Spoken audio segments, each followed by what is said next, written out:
किसी कौम की दुश्मनी को मैं इस बात पर मजबूर न कर देंगे तो उसके साथ अन्याय करने लगो, जुल्म करने लगो, उसके साथ बेइंसाफी करने लगो। यहाँ से अंदाजा लगाया यहूदी बड़ी बड़ी दुश्मन है। दुनिया में सबसे ज्यादा दुश्मन कौमों में इस्लाम की, मुसलमानों की सबसे बड़ी दुश्मन कोई कौम है तो वो कौन है? यहूदी। अल्लाह के रसूल सल्लल्लाहु अलैहि वसल्लम ने फरमाया तुम यहूदियों की मुखालिफत करो, हर काम में तुम यहूदियों की मुखालिफत करो। अल्लाह के रसूल जब मदीने गए और मुहर्रम की 10वीं तारीख को यहूदियों को रोजा रखते हुए देखा तो पूछा कि तुम ये रोजा क्यों रखते हो? कहा हमारे नबी मूसा अलैहिस्सलाम को जुल्म से निजात मिली थी। तो अल्लाह के नबी ने फरमाया कि मैं तुमसे ज्यादा हक रखता हूँ, मैं भी रोजा रखूंगा। और अल्लाह के नबी ने फरमाया खालिफुल यहूद, उनकी मुखालिफत करो। वो मुहर्रम का एक रोजा रखते हैं, तुम 2 रोजे रखते हो। पूरी जिंदगी यहूदियों की मुखालिफत करते हुए हो गई। लेकिन इंसाफ का जब मामला आया तो उस यहूदी बच्चे के साथ भी इंसाफी नहीं होने दी। ये इंसानियत का सबसे बड़ा सबक है। हम तो अपनी औलाद के दरमियान इंसाफ नहीं कर पाते हैं। एक बेटे ने ज्यादा हमारी शोहरत करनी, खातरी करनी, खिला पिला दिया, बड़ा हिस्सा दे रहा, छोटा हिस्सा। बेटा कह रहा है दिमाग पड़ता तो पूछता तू आ जाया ज्यादा करेगा तो ये भी नहीं देंगे। कोई भी बेटा आपका कितना भी खिलाए पिलाए, आपकी इज्जत करे, आपको सर पे बिठा के रखे, सब कुछ ठीक, लेकिन अदल और इंसाफ के मामले में किसी को कम और किसी को ज्यादा आप नहीं दे सकते। इस बिना पर किसी को ज्यादा नहीं दे सकते कि ये मेरी देखरेख करता है। देखरेख करता है उसका सवाब उसको मिलेगा, देखरेख करता है तो उसका अजर उसको मिलेगा। लेकिन आपके अगर 4 बेटे हैं तो चारों में किसी को ज्यादा किसी को कम आप नहीं दे सकते। आप देंगे तो सबको बराबर बराबर, चाहे कोई एक बेटा आपको खिलाता ही क्यों ना हो, चाहे आपसे आपको अदल बराबर करना। मौलाना क्या हाँ हम जो कह रहे हैं सही। वो जबला इब्ने अहम और याद का उसका जो ईसाई था और मुसलमान हो गया। हजरत उमर फारूक ने उसको एक इलाके का गवर्नर बना दिया। जबला इब्ने अहम को एक इलाके का गवर्नर बना दिया। किसने? हजरत उमर फारूक ने। एक दिन मदीने में आता है, ईसाई था, ईसाई से मुसलमान हुआ और मुसलमान होते ही हजरत उमर ने उसको एक इलाके का गवर्नर बना दिया। अब वो मक्का आया है। मक्का किस लिए? चलो उम्रा कर लेते हैं। उम्रा करने के लिए फिर मक्का आया। वो तो वो समझ रहा था जैसे ईसाइयत का ठाट बांटते वैसे ही मेरे अब ठाट बांट रहेंगे। वो खाने काबा के तवाफ करने लगा। जब जबला इब्ने अहम खाने काबा का तवाफ कर रहा था तो उसकी जो एहराम होता है, एहराम तो वो जमीन पे लटकने लगा। जबला एहराम जमीन पे लटकने लगा। जैसे वो एहराम जमीन पे लटका तो एक सहाबी जो देहाती थे, बद्दू देहाती सहाबी, उनके पैर के नीचे उसका एहराम दबे। जब वो आगे बढ़ा जबला तो थोड़ा खींचने लगा। जैसे मेरा कोई कुर्ता हो बैठा कोई आदमी, जब मैं उठूंगा और उसके पैर से दबा हुआ हो, उसके पैर से अगर दबा हुआ हो तो एकदम जब उठेंगे तो एकदम खींच जाएगा। तो जैसे ही वो जबला आगे बढ़ा तो चादर उसकी जो एहराम पहने हुए वो खींच गया, वो कांधे से खींच गया। जबला ने ऐसे पीछे उसके देखा, देहाती आदमी कहां से आया थे और पलटा और एक थप्पड़ मारा। उस सहाबी को तवाफ पूरा हो गया। इत्तेफाक से हजरत उमर फारूक भी मक्के में आए हुए थे। वो भी उम्रा करने की गरज से आए थे। एक दिन पहले उम्रा कर चुके थे लेकिन अभी मक्का ही में थे।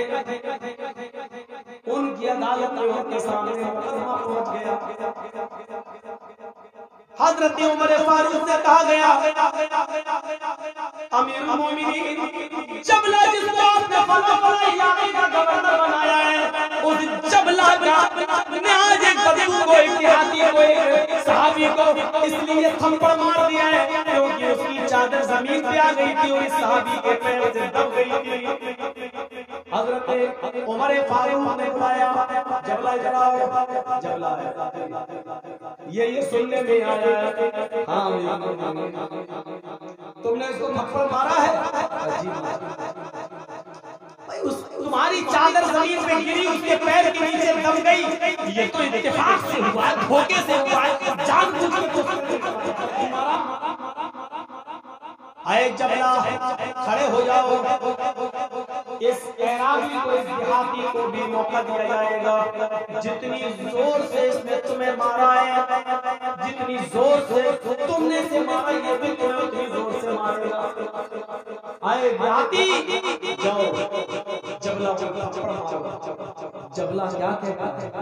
अमीरुल मोमिनीन आप क्या कह रहे हैं? आपका दिमाग तो ठीक है, मैं जबला हूँ, फला इलाके का गवर्नर हूँ, ईसाइयत छोड़कर इस्लाम लाया हूँ, मेरी खूबियां देखकर आपने मुझे फला जगह का गवर्नर बनाया है और एक मामूली आदमी मुझे थप्पड़ मारेगा। हजरत उमर कहते हैं सॉरी, थप्पड़ तो तुम्हें खाना पड़ेगा। इस्लाम लाने के बाद कोई अमीर नहीं, कोई गरीब नहीं, सिर्फ ओहदा है तुम्हारे पास गवर्नरी का, वरना इंसानियत के एतबार से तुम पीछे नहीं हो। तुम्हारी वही हैसियत है जो इसकी है, काले गोरे सब बराबर है, और तुमने इसको थप्पड़ मारा है तो थप्पड़ तुम्हें भी खाना पड़ेगा। जबला कहता है मुझे एक रात की मोहलत दीजिए, कल तक की मुझे कुछ सोचने दीजिए।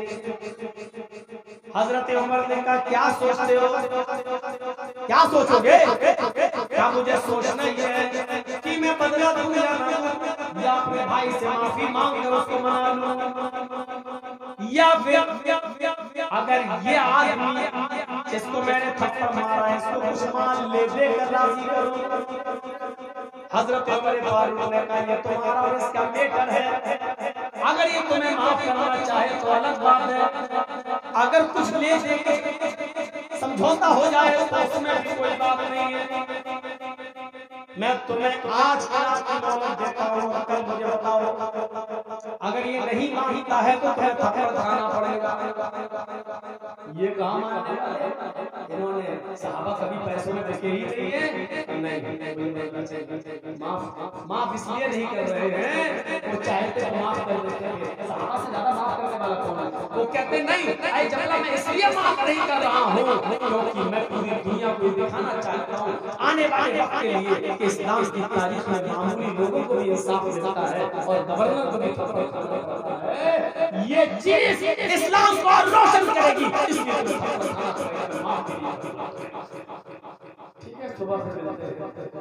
उसने सुबह का इंतजार ही नहीं किया, अपनी बेइज्जती के डर से इतने बड़े गवर्नर को थप्पड़ मारा जाएगा, वो रात भाग गया और ईसाइयों की बस्ती में चला गया, उमर के इलाके से निकल गया, इस्लामी हुकूमत से निकलकर वो काफिरों के हुकूमत में पहुंच गया और वहां जाकर ईसाइयों में शामिल होकर मुर्तद हो गया। हजरत उमर फारूक ने इसकी अगर यहाँ कभी आए तो देखा जाएगा, लेकिन तुम्हारा मुर्तद हो जाना हमने गवारा है, लेकिन इंसाफ का मर्डर करना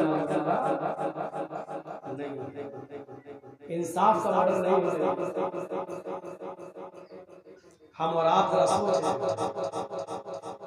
जिसके पास दो बीवियां हैं क्या वो अपनी दोनों बीवियों के साथ इंसाफ कर रहा है? किसी के पास अगर 4 बेटे हैं तो क्या वो अपने बेटों के साथ इंसाफ कर रहा है?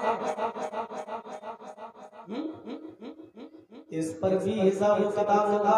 छोटे छोटे बच्चे आपके 2-3, किसी को 10 रुपए दे दिए, किसी को 5 दे दिया, किसी को 20 दे दिया। एक बच्चे को बाजार में ले गए, किसी को कुछ दिला दिया, दूसरे बच्चे को कुछ, किसी को 5 रुपए की चीज दिला दी, किसी को 10 की चीज दिला दी। ये बस सोचिए, अरे जब एक औरत अपने बच्चे से कहती है बेटा इधर आओ, छोटा सा बच्चा खेल रहा है मिट्टी से, अल्लाह के नबी बैठे हुए नबी के सामने कहती बेटा इधर आओ, नहीं अभी इधर आओ बेटा, चीज दूंगी तुमको, इधर आओ तुम्हें चीज दूंगी।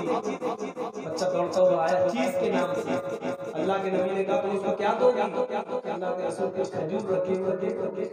अल्लाह के नबी ने कहा अगर तुमने उसको कुछ न दिया होता, अगर कुछ न दिया होता या तुमने ऐसे झूठी बुला लिया होता घर में बसना होता, तो अल्लाह की कसम तुम्हारा ये भी झूठ और तुम्हें झूठों में शुमार किया जाता। बुलाते हैं आओ ना, टॉफी है ये भी